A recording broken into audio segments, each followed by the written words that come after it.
बिस्मिल्लाहिर्रहमानिर्रहीम।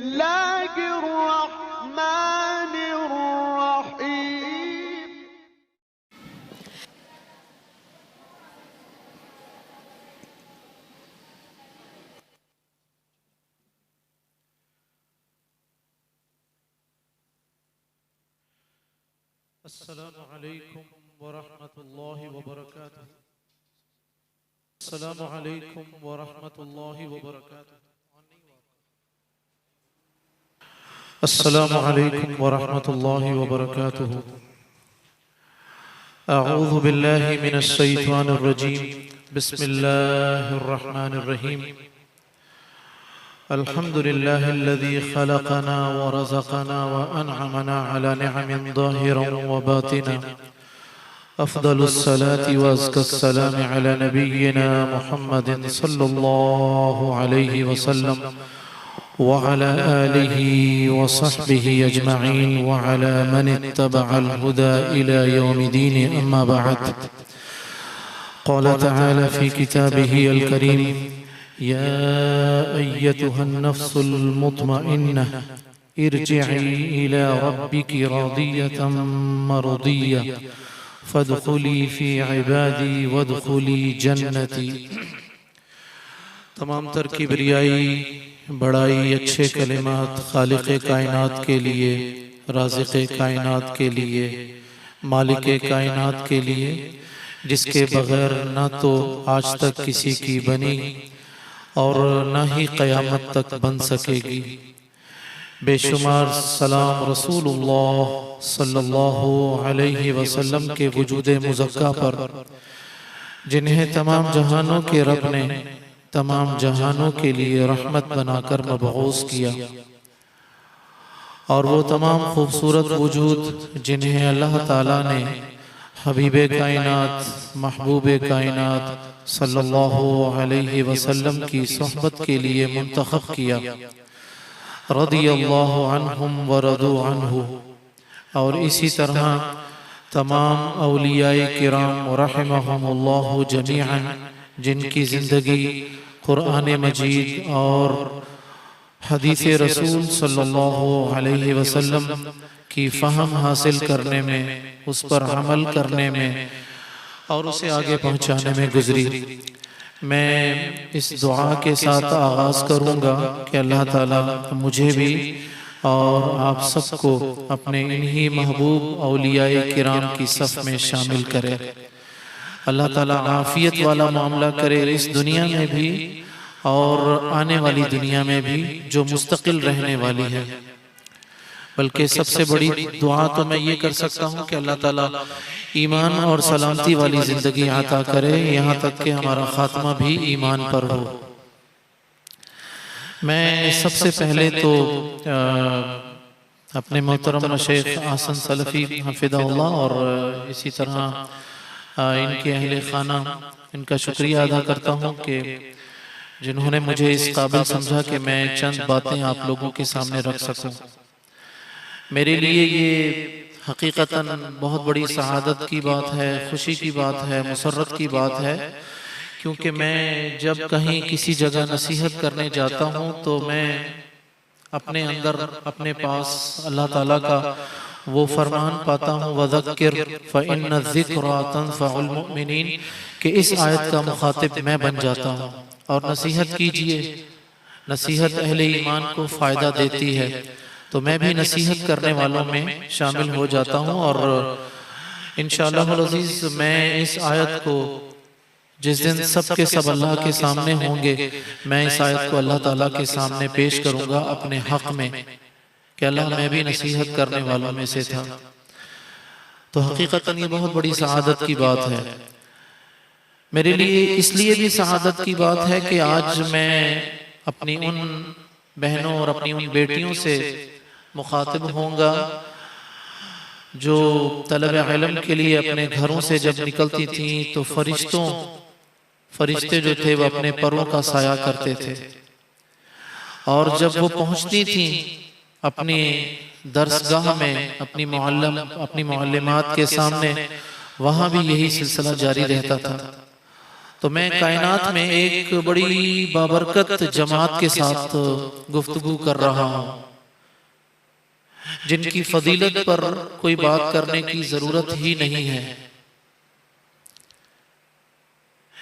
आज इस एतबार से मैं ये समझता हूं कि मकाम शुक्र है मेरी इन बहनों और बेटियों के लिए, जिनकी जिंदगी के कीमती 4 साल, 5 साल, 6 साल या 7-8 साल, जितना भी अरसा उनको अपनी इस तालीम के इस रस्मी मराहिल को मुकम्मल करने में सर्फ हुआ।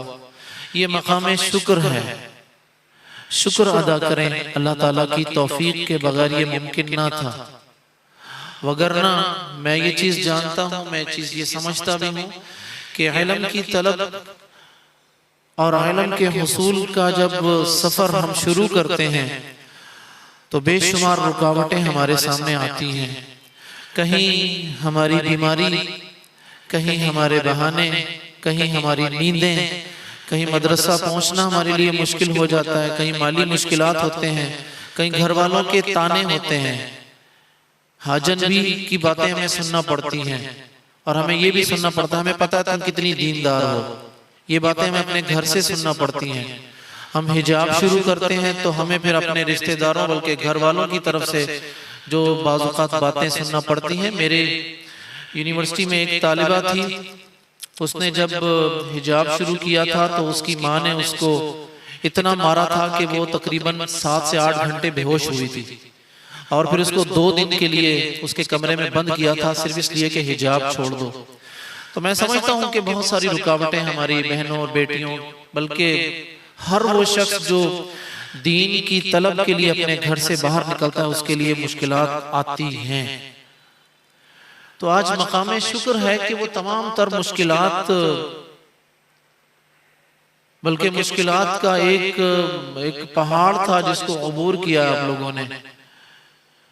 ये मकाम शुक्र है और सबसे बड़ा शुक्र तो इस बात का अदा करना चाहिए कि शुक्र करने की तौफीक मिल जाए। ये सबसे बड़ी शुक्र करने वाली बात है। अदरवाइज हमारे इर्द गिर्द लोगों के पास आसाइशें भी हैं, माल दौलत भी है, घर बार, बैंक बैलेंस, जायदाद, फैक्ट्रियां, क्या कुछ नहीं है, लेकिन शुक्र करने की तौफीक नहीं है। तो सबसे बड़ा शुक्र इस बात पर अदा कीजिए कि अगर उसकी तरफ से शुक्र करने की तौफीक मिल जाए, क्योंकि ये अल्लाह का वादा है, लाइन शकरतुम लअज़ीदन्नकुम। तुम जितना शुक्र अदा करोगे, जिस मद में, जिस चीज में तुम अल्लाह का शुक्र अदा करोगे, वो चीज तुम्हें और अता की जाएगी। और सबसे बड़ी नेमत, सबसे बड़ा शुक्र ही ये है कि अल्लाह की तरफ से तौफीक मिल जाए। तो मैं अपनी काबिल एहतराम बहनों और बेटियों को, जिन्होंने अपनी जिंदगी का एक खूबसूरत तरीन सफर कुरान मजीद और हदीस रसूल सल्लल्लाहु अलैहि वसल्लम का इल्म हासिल करने में गुजारी, तो आज ये मकाम शुक्र है, तो इस पर शुक्र अदा करें और ये शुक्र का सिलसिला जारी रहना चाहिए। मेरी सबसे पहली नसीहत है आप लोगों के लिए। बात सिर्फ मकाम शुक्र पर नहीं खत्म होती, बल्कि शुक्र से पहले मकाम सब्र भी है। मुझे आज तक मेरे वालिद साहब रहमतुल्लाह मुझसे पूछा करते थे कि बेटे तुमने जामिया अबी बकर में 6 साल लगाए, जामिया इस्लामिया में 4-5 साल लगा कर आए, ये बताओ तो सही, सब्र मुश्किल होता है या शुक्र मुश्किल होता है? फिर कभी मुझसे पूछते थे कि सब्र अफजल है या शुक्र अफजल है, तो मैं उनकी शक्ल की तरफ देखता था और मैं आज भी एक तालिब इल्म के तौर पर अपने आप को पाता, मुझे आज भी इस चीज की समझ नहीं आ सकी कि सब्र मुश्किल है या शुक्र मुश्किल है, सब्र अफदल है या शुक्र अफदल है। इसलिए कि मोमिन हमेशा सब्र और शुक्र के दरमियान रहता है। और मोमिन का मामला तो एक मुस्नद अहमद की जो एक हदीस भी है, बड़ी मारूफ हदीस है, कि मोमिन का मामला तो ऐसा है कि वो जब अल्लाह ताला उसको देता है तो वो शुक्र अदा करता है, इसमें बड़ी खैर होती है उसके लिए। और अल्लाह ताला जब लेता है उससे, उस पर भी वो सब्र करता है, तो इसमें भी उसके लिए खैर है। तो मोमिन के लिए तो हर हाल में खैर ही खैर है। लेकिन मेरी बात एक जो मुझे अपनी महदूद इल्म के बाद एक बात समझ में आई, सब्र के मकाम पर सब्र मुश्किल है और शुक्र के मकाम पर शुक्र मुश्किल है। दोनों की अपनी अपनी अहमियत है। मैं दोनों का आज तक मुकाबला नहीं कर सका और ना मैं कर सकता हूं, इसलिए कि सब्र के हवाले से अगर अल्लाह ताला ने ये इनाम दिया कि सब्र करने वाले मेरे साथ होंगे, इन्नल्लाह मअस साबिरीन, तो शुक्र अदा करने वालों के साथ भी कुछ ऐसा ही इनाम है। शुक्र अदा करने वालों के लिए तो अल्लाह ताला ने जन्नत में जो इनामात रखे हुए वो लाजवाब और बेमिसाल हैं। लेकिन मकाम सब्र वाक़ियतन शुक्र तो सिर्फ आप आज अदा कर रही हैं और आगे भी अदा करेंगी और पीछे भी अदा किया होगा। मैं समझ सकता हूं इस बात को अपनी फारिग होने वाली तालिबात बच्चियों बहनों बेटियों के हवाले से, उनके आज जज्बात क्या होंगे, खुशी और मुसर्रत की क्या कैफियत होगी, आज मैं समझ सकता हूँ इस बात को। इसलिए कि मेरी जिंदगी में भी ये दिन 2 मरतबा आया था। एक मरतबा जून 1995 में जब मैं जामिया अबी बकर से फारिग हुआ था। बज़ाहिर असबाब की दुनिया में ये नामुमकिन था ये काम कि मैं आता इस तरफ। मेरे वालिद साहब रहमतुल्लाह ने एक दफा शेख उमर फारूक सईदी साहब हफिज़हुल्लाह, जो मेरे छोटे फूफा भी हैं, उनसे कहा था कि उमर फारूक, मदारिस में सिर्फ वो लोग आते हैं जो रिजेक्टेड होते हैं, जो डॉक्टर इंजीनियर्स नहीं बनते। उमर फारूक सईदी साहब हफिज़हुल्लाह ने कहा था, भाईजान आपकी औलाद तो डॉक्टर इंजीनियर बन सकती है ना, आप दें अपनी औलाद मुझे। मैं हादसाती तौर पर इधर आ गया और आने के बाद जब मैंने जामिया अबी बकर में एडमिशन लिया तो महीने 1 में मैं इस माहौल से सख्ती से घबरा गया था। मुझे ये समझ में आई कि और कोई काम करने वाला यहाँ पर है ही नहीं सिवाय नमाज पढ़ने के अलावा। एक नमाज से फारिग हो दूसरी नमाज आ जाती है, दूसरी नमाज से फारिग हो तो तीसरी नमाज आ जाती है, और कोई काम ही नहीं करने वाला। मैं बाल अपनी मर्जी से नहीं बना सकता हूँ, मैं कपड़े अपनी मर्जी से नहीं पहन सकता हूँ, मैं सो अपनी मर्जी से नहीं सकता हूँ। ये क्या है? मैंने अब्बू से कहा मुझे नहीं पढ़नी ये तालीम जिसमें मेरी आजादी सल्ब हो गई है, सब कुछ खत्म हो गया, मेरी दोस्ती यारी खत्म हो गई, मेरा उठना बैठना खत्म हो गया। लेकिन मैं आपको बताऊं, बहुत सारी रुकावटों के बावजूद ज़ालिका फ़ज़्लुल्लाहि युअतीहि मन यशा। आप लोगों ने जब ये सफर शुरू किया होगा तो आप लोगों की क्लास में 30, 35, 40, 50 आपके साथ होंगी। आज फिगर जो है वो आपकी सिर्फ गिनती की 8, 10, 12 रह गई है। मुझे नहीं पता कितनी फिगर है आप लोगों की, लेकिन वो फिगर नहीं है जो शुरू में थी जब आप ये सफर का आगाज कर रही थी। तो ये मामूली बात नहीं है। ये जो सूरतुल जुमा की जो आयत है ना, ज़ालिका फ़ज़्लुल्लाहि युअतीहि मन यशा, ये आयत मेरे लिए और आप लोगों के लिए है कि हम तमाम तर रुकावटों को अबूर करते हुए आज इस खुशी को हासिल कर रहे हैं। जामिया इस्लामिया से जब मैं फारिग हुआ था अगस्त 2000 में, मैं ऐसी ही खुशी से 2-4 था।